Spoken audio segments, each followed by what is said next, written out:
Richardson and Eric Williams Jr. Please raise your hand if you have any questions for either coach or student athletes, and we'll start right here in the middle of the room.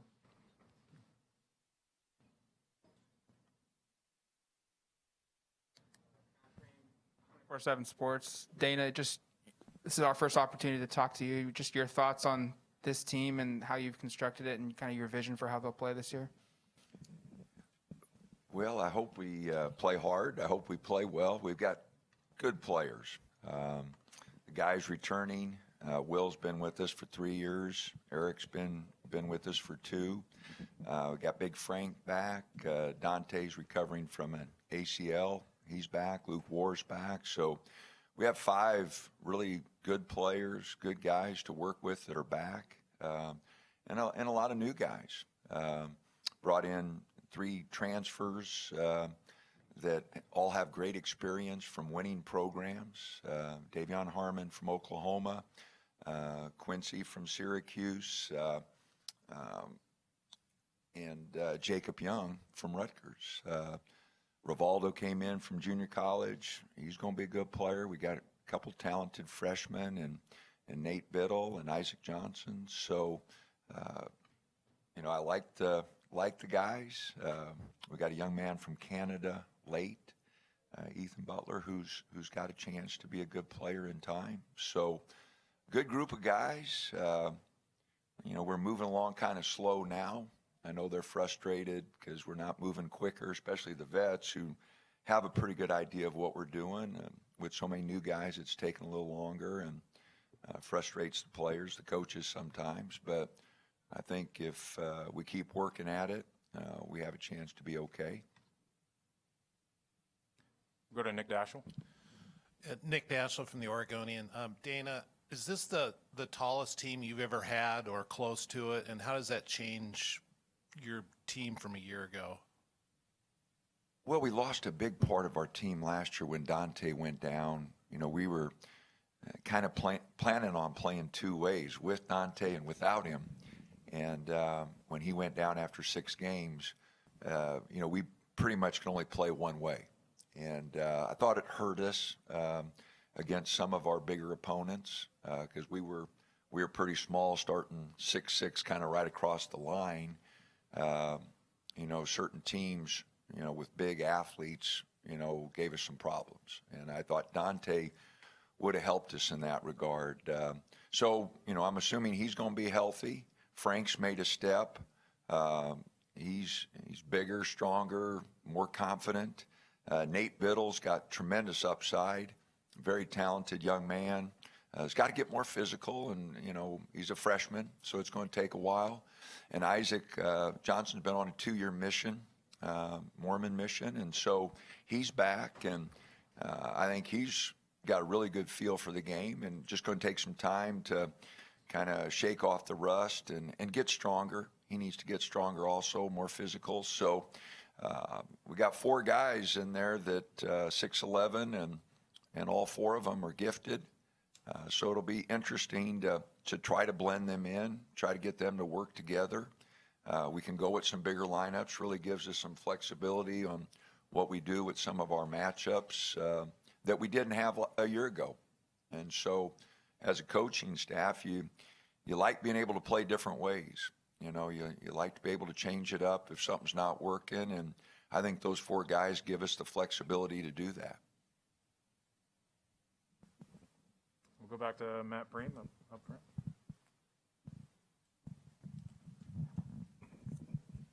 Question for Dana and Will. We saw the significance of a 4-year starter a couple of years ago with Peyton. Will is going to be in his 4th year now for the program. Just your thoughts on his potential, and Will, just your thoughts of being in the system now for 4 years and kind of what that brings to the table for you. Well, they get a reward for putting up with me for 4 years. So, no, I'm glad Will's back. He had opportunities. All our guys have opportunities to go play. That's one thing about basketball. It's a different game. Guys can jump after 1, 2, 3. And, Peyton stayed for 4, and it did wonders for him. Eric's in his 4th year. He's already graduated. He hasn't been with us for 4 years, but this is his 3rd year with us. He redshirted a year, and this is his third year. I think that's beneficial.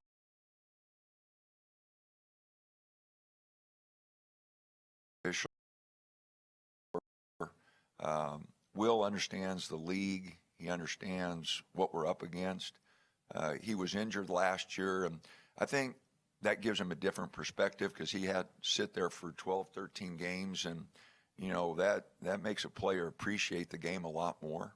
When you take something away, it makes you appreciate the game a lot more. So I think he's got great insight. He's really developed as a player. He's in the gym now. Him and Eric, I see him in the morning getting shots up every day, which is always encouraging for a coach. If guys are putting up extra shots before and after practice, they're all in. If they can put up 2, 3, 4 hour practice and then still spend some time in the gym shooting, they're all in. So it's been great to work with Will. We've had a couple conference championships, a couple Sweet 16s, and hopefully we can finish it better.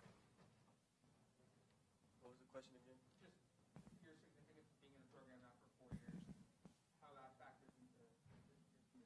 Yeah, I mean, it kind of just gives you like a lot of confidence, like knowing the coaching staff, knowing the plays, like what the coaches want from you, and it just helps you like get your teammates going and get your teammates involved because you understand the concept of offense and defense. So you could just help, like when you get freshmen in or just transfers, like who are experienced playing college basketball but not under this system, you could just help them out, like help them get a better understanding of what the coaches want from them. Go back to Nick. Dana, you lost a longtime assistant, Tony Stubblefield. You brought in Chris Crutchfield. How does that fresh set of eyes change what you're doing in practice and games? Well, first of all, I really miss Stubb. I mean, we've been together for 11 years, and he worked his tail off for the University of Oregon and for our players. So I miss Tony a bunch.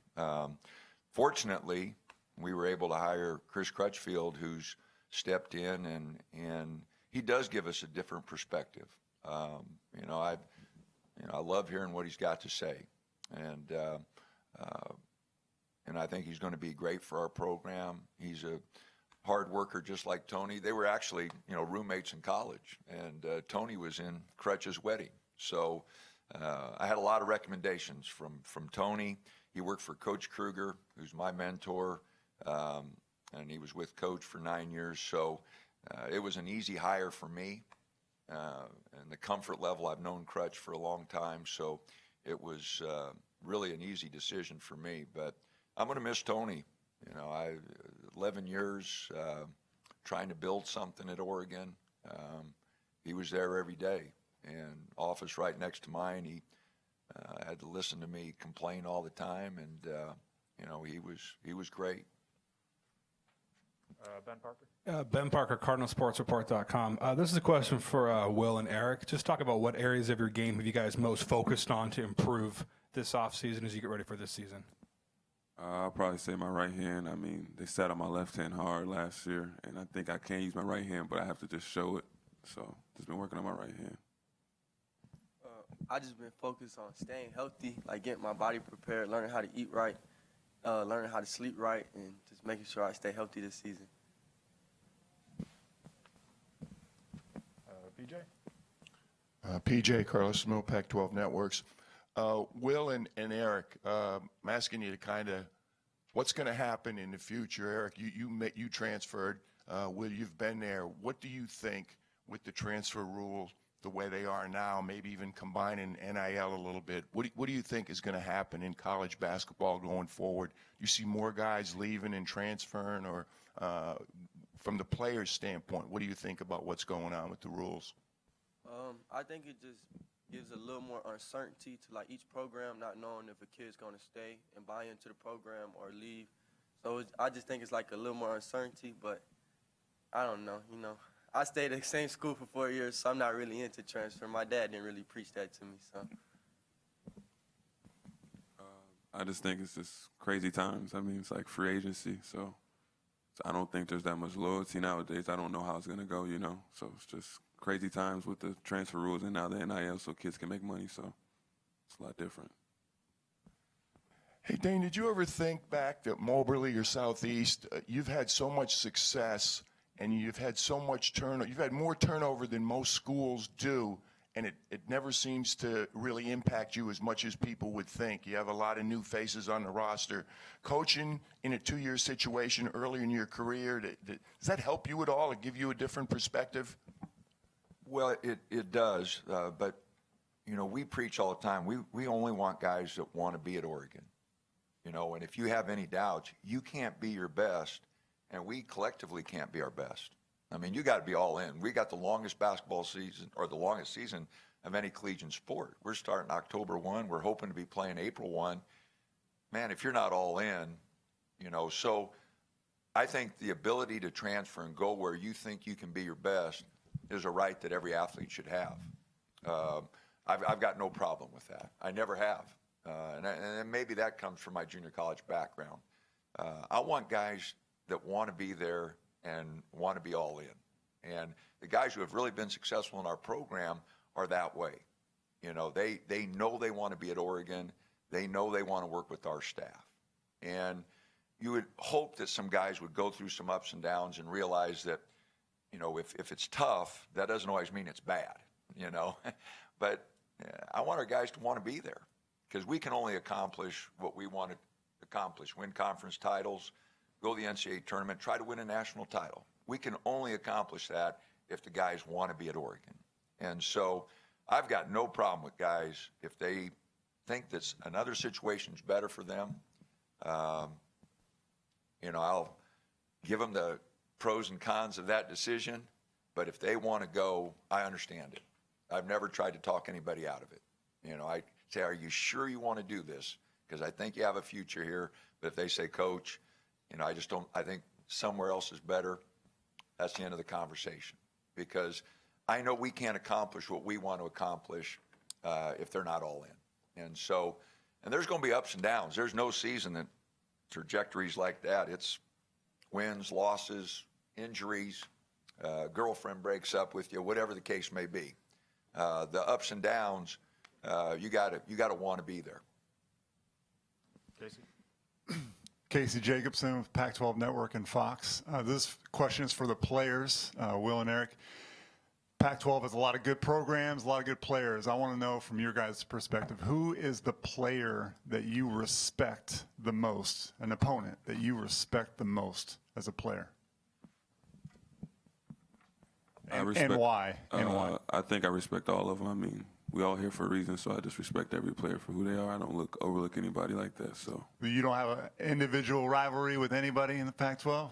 I mean, we've had battles with some teams, but I mean, I never look at it like an individual because it's still a team sport, so you can't do a.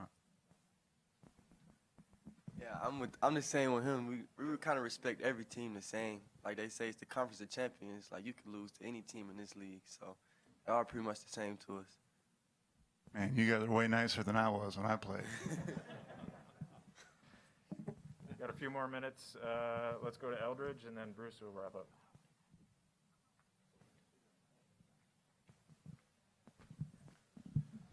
I can tell these guys have been in Coach Altman's program for a long time. They know how to downplay it, too. Coach, I've been calling you games for 7 years. You always like to go under the radar. But what I want to know is, even your players, I go back to Dylan Brooks, Peyton Pritchard, Chris Duarte last year, guys that naturally didn't get the exposure but ended up getting drafted high and playing great in the NBA. Who's that guy this year? Who's the Chris Duarte, Peyton Pritchard, Dylan Brooks of this team? You know, for me, it's too early to tell because, you know, and these guys have seen it with like Peyton and Chris. I mean, first one to practice, last one to leave every day. The consistency it takes to jump from our level playing 31 games to going to play 82. The ability to bring it every day mentally, physically, is something that they've got to demonstrate over the course of a season. And every NBA team asks it, you know, can they go through the grind? You know, can they be there every day? Can they show up for practice every day and compete? And, you know, they've got to prove that.